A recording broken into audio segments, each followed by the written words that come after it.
It's the Playhouse Podcast with Kat and JJ. Believe it. I missed everything. Missed the show? What am I going to do? Check out the Daily Podcast. Disturbing trend amongst kids in school. They're sticking sharp metal objects in the ports of their Chromebooks to purposely start them on fire.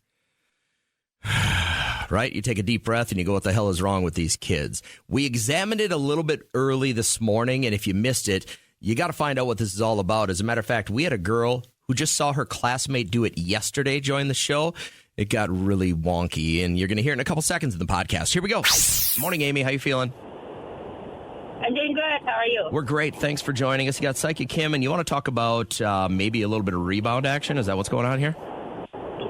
Yes, I have dated a man twice in my life, and both times he broke up because of his adult children. And I'm wondering if there's a third time, because he is the love of my life.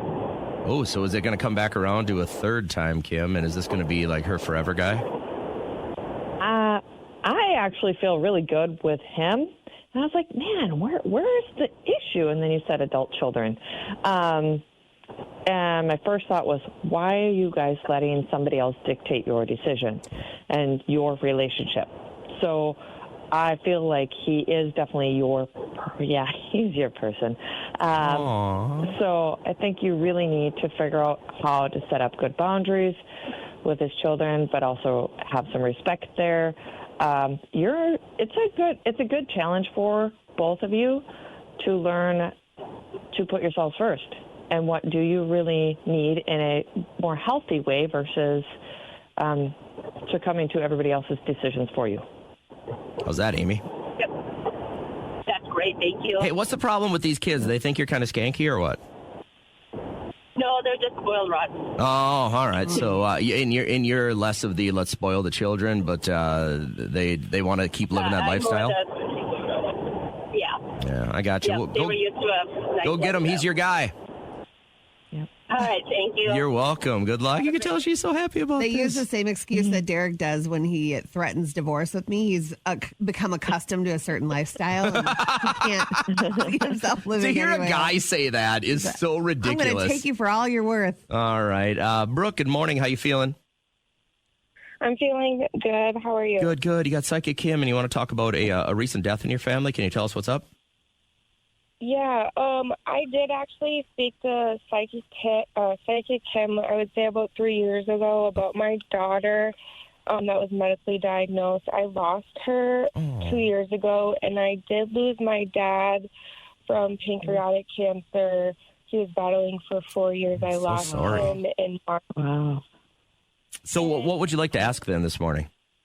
Yeah, my question is, how can I be there for my mom through this? I know it's a simple question, but she was his caregiver.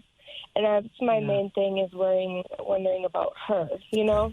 Well, it happens a lot of time in people's lives where all of a sudden you don't feel like you have a purpose anymore, right? Absolutely, yeah. And I had to go through the caregiver situation with my daughter, too. So, Kim, what are you seeing here? What's a good solution? You seeing anything? So I have to stop with this little, it's like a unicornish, maybe it's a horse type stuffed animal I keep seeing in front of me. It goes from white and then all of a sudden I see pink. So I'm not quite for sure what that means, but I keep seeing that in front of me, so I have to tell you that. As far as your mom,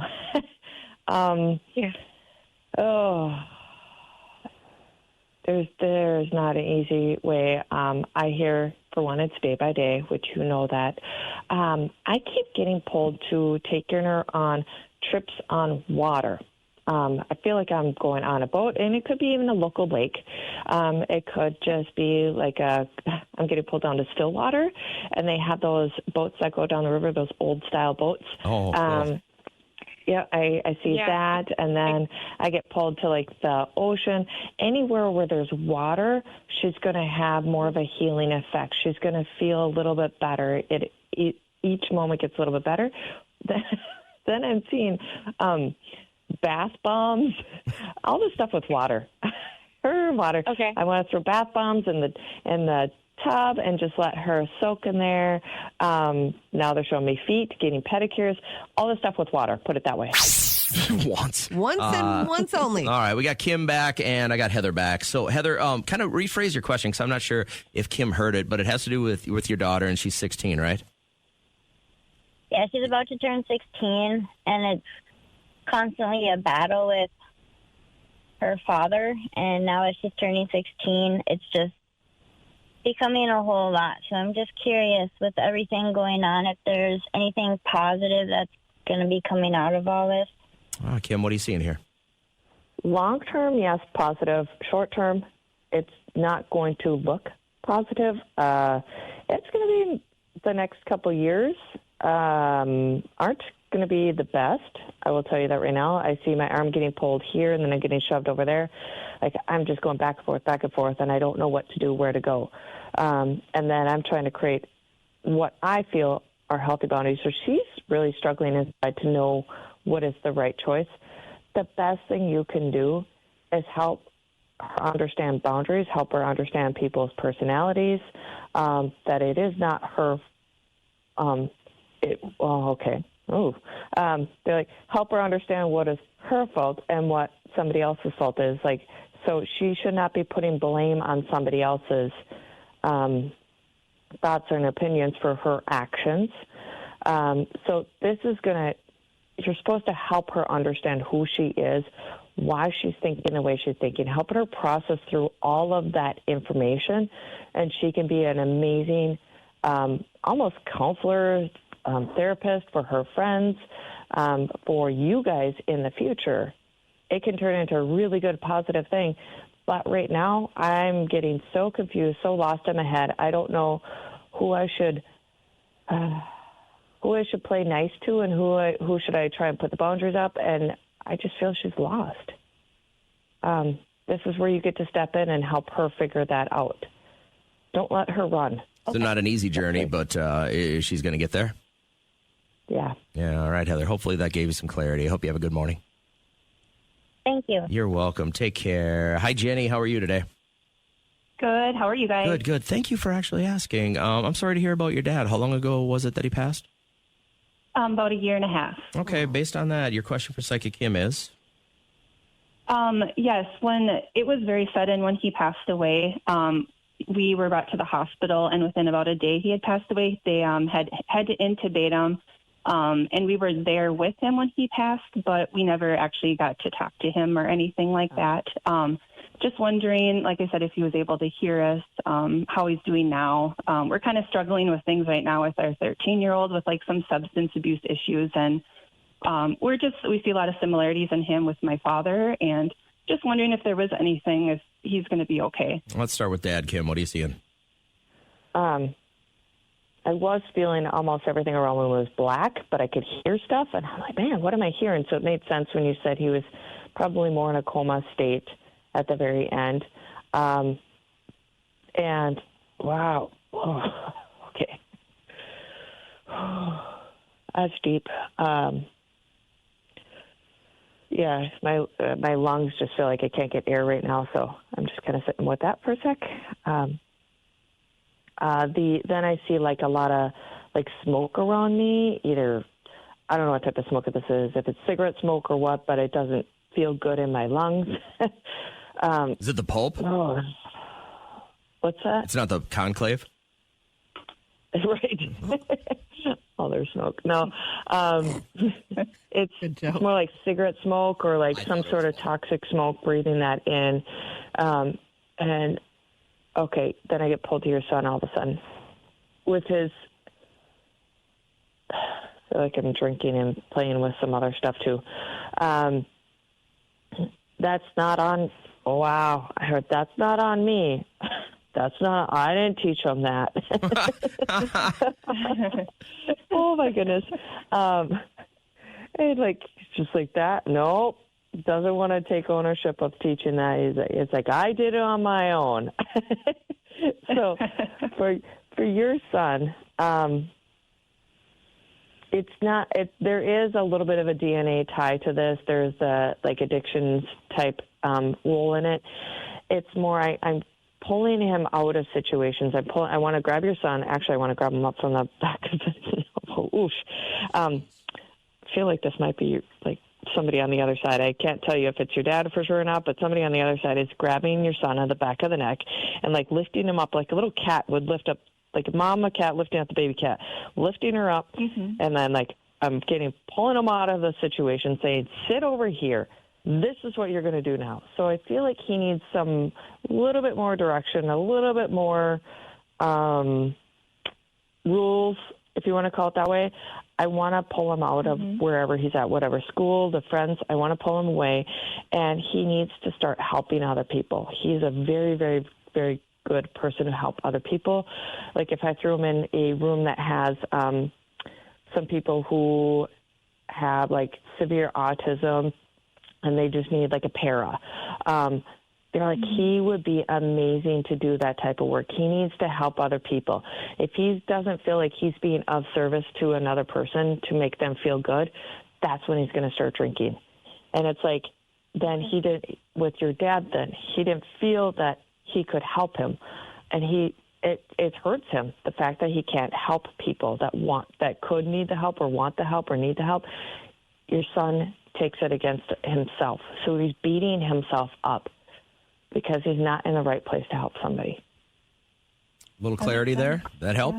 Yes. Yeah, hit the nail on the head. Yeah, that's perfect. Well, I hope this gives you a little bit of, sense of, I don't know, I guess relief, for a lack of a better word, about your dad and maybe some guidance towards your son, okay? Yes, for sure. Thank you. You're welcome. I hope you have a great morning. Hey, Kim, before we wrap this up, and unfortunately for everyone else on hold, we're not going to have time for this, but we have so many people that call all the time and say, hey, I lost a loved one. Are they okay? I mean, is there ever a situation where that's like a no? Sometimes they put themselves in a state of purgatory. Yeah, you had said that before, but like for most of us that, and actually the other question I wanted to ask was based on her question of like, hey, I spent some time with my loved one. Did they hear us before they pass away? Oh, yeah. Like, is that almost an always they do hear you kind of thing? Yep, that's the last thing to go. And actually, we still hear them. So hearing is never gone, put it that way. They're always hearing. Same thing when my mother passed away and we got to, the hospital and she had already kind of, been kind of gone, but not completely gone. And, my sister and I kind of struggled with that question for a while. Is like, was she able to hear us before she passed? And that's most of the time, that's a yes. Yep. Oh, it's really comforting. Yep. Did you not, be quiet or something? I kind of just sat there. For me, it was just a shock. My wife and I were in Chicago when we found out that, my mom had gone into surgery and she never kind of came out of it. And we rushed back. And by the time we got to the hospital, that's a weird thing for a kid to not be able to, say goodbye while they think you can kind of hear. And it's comforting to know that they do. Yep. My wife and I were talking last night during dinner about what the plans are for the weekend. And, we'll do obviously a Mother's Day dinner. But on Saturday, my oldest son's girlfriend is receiving her master's, or she's having a grad party for it. And so that is kind of exciting and on the radar as well. So I got a lot of cool stuff coming up this weekend. I just got to grind through the next couple of days. How about you? Good. Yeah, kind of just chill. I don't know. It's like a freaking roller coaster in my head. Yesterday, I did some meal prep. I guess I made 2 pasta dishes. One for Derek because he likes the red sauce, and then an Alfredo dish for Liam, the one I was talking about. Yeah, you finally made it for him? I did. I had to run to 3 different stores to find cavatappi noodles. What? I don't know what the hell that is. It's kind of like a corkscrew, but it's like a fancy corkscrew. My kid's too bougie for me. Jeez. And so I found it. What's it like being an only child and demanding certain kind of noodles? I know. The thing is, now I can take 5 months off. I take 5 months in between this dish. And so now it was time to just get it right. He loved it. He came home and he's just had so much homework this year. And a part of me is if I could be a fly on the wall during advisory, what do you do?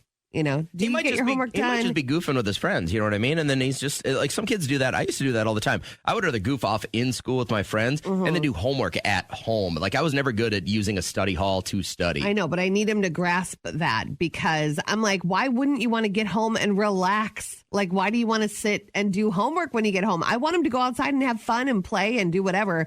So I guess I got to leave that up to him. He's getting older, but did that, ran some errands, and watched the last episode of Righteous Gemstones. Did not fail us, and now I'm here. What's interesting is this time of the year, I'm not really that big of a basketball fan. I prefer to watch baseball, especially this time of the year. But now that the basketball playoffs are going on, even my wife got into the Celtics game at the end yesterday. Yeah. Like we were watching it during dinner, and I was like, oh my God, my wife is paying attention to sports that our kids aren't in. This is crazy. Basketball moves nice and fast for me. Baseball is like, it's got to be a perfect day outside if I'm going to go watch it. And that's that. Like even when Liam was playing, it was like watching paint dry. I saw it for the firsthand the other day, and Liam will always text me back or else there's going to be a problem. Okay, so we know this already, but I'm just like, my kids, there's not even a problem with it. I just expect them to not text back. You do? Yeah. Oh, man, that would be... Unless I ask a direct question. I just, and I guess, so here's the deal. You boneheads on Android, you don't get a read receipt. I can tell if it's been read, and then I just know that they have the information. That's even more rude, though.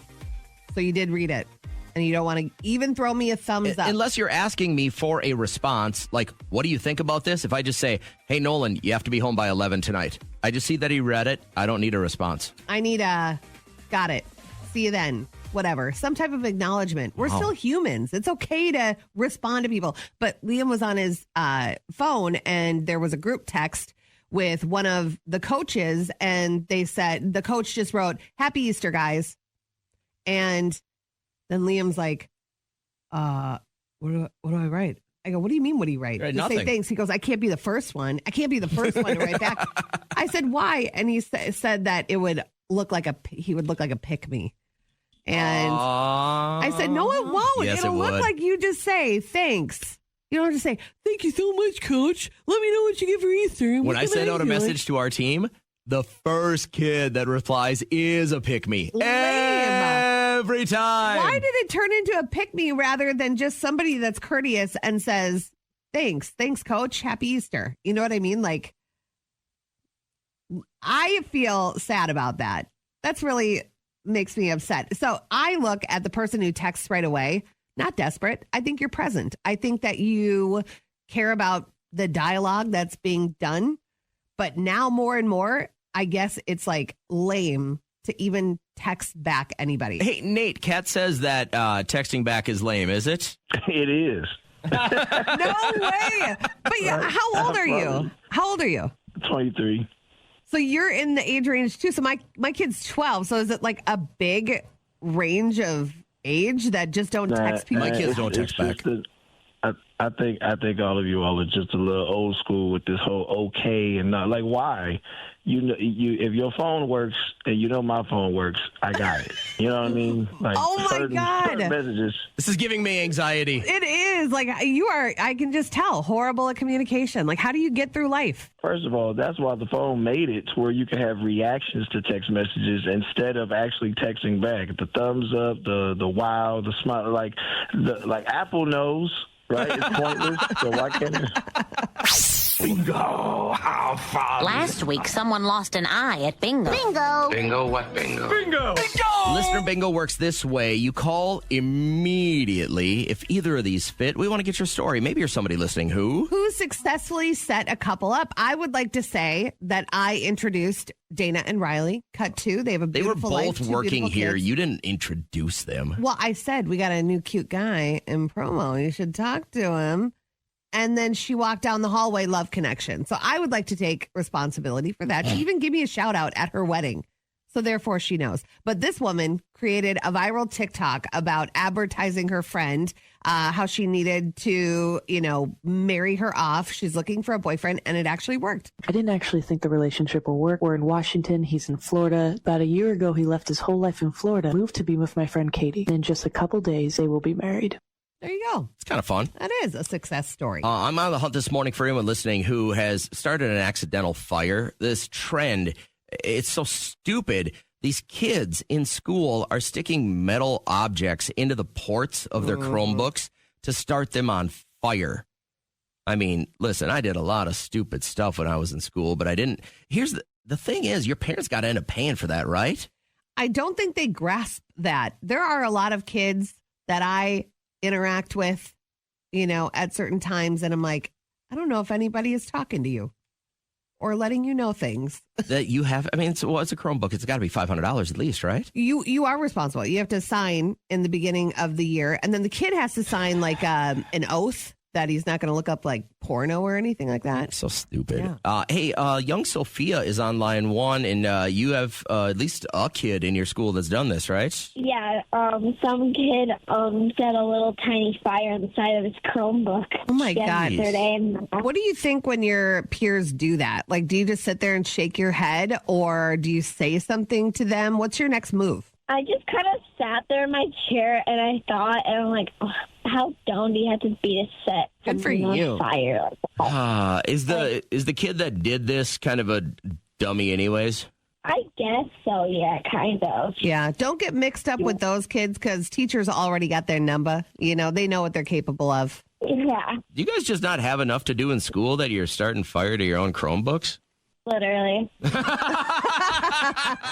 Hey, remember, Friday mornings are all about fun, so if you join our live show, Johnny D is going to do some old school mixes for us at 7 and at 8. And at 8 o'clock, we can hook you and your entire Memorial Day, Labor Day, 4th of July party up, whatever you want to use it for, with an entire taco party pack from the Mexican Village downtown. So a lot of cool reasons, including something for your belly. Friday morning during the live show as we cap off the podcast. Now, this disturbing trend in schools, I get it. Last couple of weeks, kids are getting a little squirrely, but let's not start fire to our computers. It's more than just a trend.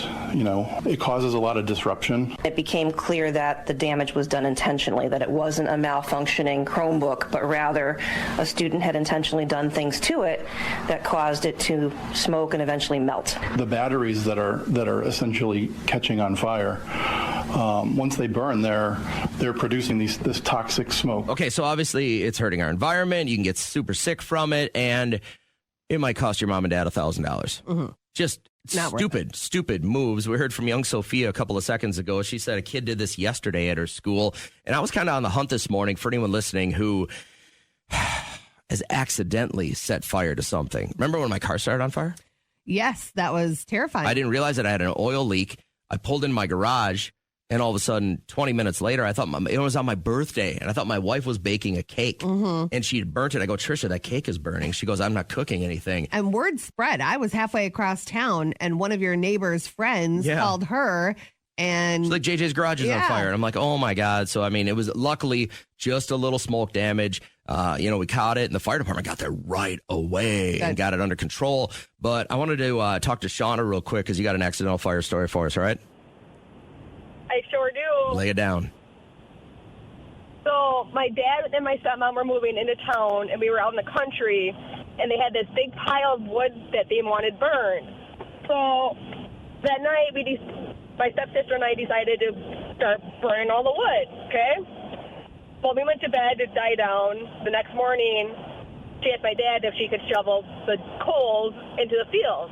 He's like, well, are the coals cold? Oh, yeah, they're cold. The top layer was cold. Underneath, they were still hot. So she was shoveling the coals into the field, and all of a sudden I got a phone call, and she's like, hey, look out your window. I'm like, why? What'd you do? Because I went home the night before to my mom's house. Yeah. And all of a sudden I saw this smoke coming from her house. You could see it from 3 miles away. Oh, my God. That is crazy. So I drove out there real quick, and the police, there's like 4 fire trucks, 2 police cars, freaking. They're like, what are you doing here? My dad lives here. Oh, you can go. So everyone was just so mad. How much of the field burnt? I mean, how was there any damage other than just the field? I don't think so. I mean, I wasn't allowed to go back outside because the police officers were there. The fire department was there. Mm-hmm. Do you remember, you get charged for this, right? Like my aunt set a field on fire accidentally with a cigarette once. That's and I think she got like a $600 bill from the fire department. Do you remember this cost you anything? I'm not sure if my dad and stepmom had to pay for anything. So I never... But, I mean, I don't like to keep things in the oven and then run a quick errand and then come back. It's so ridiculously stupid to do. It's so dumb, but I've done it before. But one time I did it, and I remember I was driving back, and there was a fire the direction of where my house would be. You thought it was you. I mean, going through my head, I'm like, I paid my insurance, right? Like, I'm all set to go. And then I turn, and it was still maybe a mile out, but it looked like it was where my house was. But that is not a good feeling. So was this your fault, Shauna, then, or are you blaming this completely on your stepdad? Oh, no, it's strictly my stepsister. I wasn't your stepsister. there when she did it. Gotcha. All right. Well, you can't choose your family, right? Right? Right. Hey, thanks for sharing with us. Hope you have a great day today. You guys too. Take care. I got to read you this text we got from Katie, and it came in late last night. I think the intent was to have it read, this morning during the show. But she said, hey, guys, listen to you guys every single morning, hoping you can help me understand this. Why is the price of a haircut dependent on what's in your pants? My husband and I get our haircut at the same salon. I get 2 inches trimmed off the length, no shampoo, no style, $40. Husband gets haircut, shampoo, beard trim, $20. Why are men's haircuts cheaper than women's at every salon everywhere? Hope you guys can read this. Katie. Yeah, I would think if she went in to get a dry cut, which I like to do sometimes if I have my hair straightened, it's like, that's what I want to know what my hair looks like. If you get your hair cut wet, when it dries, goes up more. Sure. So I want the right length.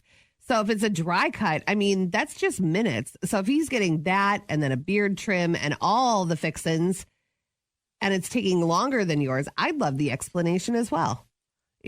Are they accounting for a woman coming in wanting a style instead of just a trim? Like, you should, 4-inch trim, it's this price. You know what I mean? Like, somebody enlighten us to this, will you? Because I have zero grounds to reflect on this. Like I said, I haven't paid for a haircut in over 20 years. But if this is right, she just gets 2 inches trim, no style, no wash. Why is hers twice as much as her husband's haircut, shampoo, and beard trim? Why I've is that? found a woman. She's a hidden gem. In no way will I tell you her name or her salon name, because after you get your haircut, you say how much, and she's like, I don't know. What do you got in your purse? 15. Really? Yeah. Venmo me 20. You know what I mean? Like, it's that. I will never tell anybody because I want to get in whatever I want. But I'd love to hear from a stylist. How do they justify the pricing? That's puzzling. You don't realize how immature people are until you have a sexual harassment meeting at work. And that wasn't even bad. That wasn't really even you. Clean cut one, right? It was the women sitting next to me. Yeah, I was just like, God, can we go? You see it, ramen.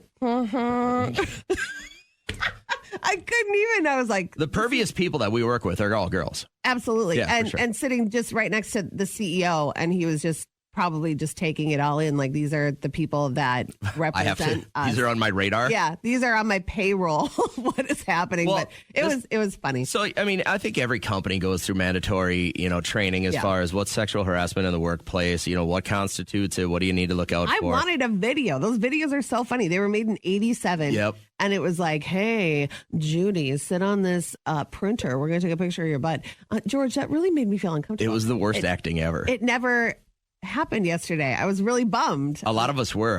Looking forward to it. Yeah. Because the last time that we had one of these really, really big meetings that's mandatory, that everyone had to sit through about sexual harassment, our old president, you could tell when the videos were running, and they were from the 80s. Yeah. He was so uncomfortable. And so I just kept watching him watch the movie. And for me, that was the entertainment, right? Well, I was part of me is like, damn, this is like the charm of being in radio. Some of the like, hey, sweet cakes, or like Amos said under his breath yesterday when it was like, don't make somebody feel uncomfortable sexually. And he was like, what's up, mama? And I call him daddy, and It's like, as long as you have that rapport You're and goofing, everyone's but you good both with it. know better. Exactly. You know what I mean? Then that's fine. But then that gray line starts to get in there and you're like, what the heck? It's one of those meetings you have to have for the dummies. Yeah. Just don't go out of your way to make somebody feel uncomfortable. I think that's common knowledge. But it's truly, not. When I got into radio, I was like, this is fun. This is cool. Now you can't say any of that. And you started boning your boss. Right? Right? I've never really heard of people doing this before, so it kind of it jumped up on my radar real quick. Yeah, when Nina had texted in, I said, let's talk about this because this is interesting. She had texted, hey guys, I have a question. Do you have to send a thank you note to everyone that came to Awake? My aunt is making me feel like whoever signed the book that came in for my mom's wake needs a thank you card, I would say absolutely not. Cassie had texted that we wrote thank you notes for my grandfather's wake, but only for the people that brought a card with money, which also did not know that was a thing. Oh, yeah, that's pretty... giving yeah. is encouraged, huh? Sometimes people will say in lieu of money, make a donation to this charity or something like that. Okay. But a lot of times people will come by the wake and they'll drop some money in a card and that'll go in a little box and then you use that to recoup funeral expenses and stuff like that, or if they had any expenses that they left behind. I'm good with that. I'll give money. I just didn't know. And luckily, I'm not in this position often. But Travis says her aunt is crazy. I could barely function after I lost my mom. I wouldn't have been able to even write thank you notes if my life depended on it. So the big thing is by the time you get in a good headspace after you lose a loved one, it's so far gone. Yeah. You know what I mean? Like, it's just kind of tough. Caitlin, would you be writing these kind of notes? Okay, so I originally said no, but then you guys brought up the money, right? Okay, so I see where that comes from, but no one's also going to be like, oh, she never wrote me a thank you note. What a, like, you got so much other things going on. Thank you notes are going to be the last thing on that list if you ever do it. Mm-hmm. It's just, you write thank you notes for birthday parties, for presents, for weddings, not for funerals. Yeah. What about thank you texts? Like, even just to send out a copy and paste a text down your Rolodex of people that you knew showed up for the wake. I would totally. Yeah, like I'm not going to sit there and try to spend 2 hours trying to remember who was all there. Yeah. Like, if I remember, the important people, yeah, sure, I'll send them a text. Mm-hmm. Or if I see them next, be like, hey, thanks for coming. Like, that meant a lot. Right. But, plus, if you have a 4-hour wake over the course of that 4 hours, there could be several hundred people that come through that line. Exactly. You know what I mean? And you thank them as they come through. Hey, thanks for coming. It means a lot. Yes. Yeah. No, I would never expect anything from anybody that just lost a loved one. Like don't even think about it. Grad parties. Yes. Weddings. Yes. Baby showers. But this is one of those that gets a mulligan from me. Yeah, I agree. Yeah, it's tough. Hey, I appreciate your thoughts on this. I hope you have a great morning. The text that we got is asking, do you have to write a thank you note to everyone that comes to a wake? Yeah, Nina's aunt is making her feel like her not doing this is in poor taste, which I think it's in poor taste to expect something from somebody that is suffering such a big loss. Yeah. So I wouldn't expect it. Amy, your thoughts on this? I do write them out, but it's more for me than for them. So it's therapeutic. Yep, it's very therapeutic, but only if they gave money in the card and they didn't write on there, do not send thank you, please do not. I write that on mine now, please do not send thank you, because I don't want to thank you, but some people do still expect You it. don't require that thank you for being there and showing your respect and offering a little donation? No, because that's my honor to the person, but a lot of people don't feel that way, and to the family. Yeah. That's my, Interesting. So, but if they've taken the time to come out of, from work, taken time from work and made it there or sent money, then I do. I look at it like it's just a thank you. if they're going to make that announcement at the end, like, just thank you so much for coming and celebrating this life with us, that's enough right there, Interesting take. Thank you, Amy. I appreciate your thoughts on this. Rebecca, your first thought on it? I mean, I guess I was in a very similar situation last year when my mom passed away. Oh, so sorry. And thank you. And funny as it is the only person I had to help was my aunt, which was her sister. Oh. And so she kind of took the reins in the whole thing because I didn't have a whole lot of experience with what I was supposed to do and how everything went. And yeah, so there were thank you cards ordered, and I had to sit down and go through every card that we got, and I had to write out a thank you letter or note that they had ordered from the funeral home. How many do you think you wrote out? Probably about 75. Oh, wow. That's a lot. I mean, and I was off of work for like an entire week and trying to deal with everything. I think it's kind of a generational thing. Sure. Like the older generation, wear black to a funeral, write a thank you card. They have that mentality, whereas nowadays I think a lot more people just think it's sufficient to just say, hey, thanks for coming. I appreciate you being here. Yeah. Like our previous caller, Amy, do you think that this was good therapy for you to be able to do this? I mean, it gave me something to do that preoccupied my mind. And at the time, I think that's kind of what you're looking for. Yep. That's good looking out. Yeah, I mean, that's what our previous caller said. It was kind of therapeutic for her to sit down and do that. Hey, so. Thank you, Rebecca. Have a great morning. I want to get one more person's thoughts on this. Megan, good morning. How are you? Good morning. I'm doing good. How are you guys? We're great. Thanks for chiming in. What are you thinking about this? When my mom passed away, I actually kind of enjoyed writing the thank yous. I agree. It was therapeutic. And I just loved hearing, like, all the stories people had for my mom. So it was kind of a way to know she touched other people's lives, too. Yeah. How many cards do you think you wrote out?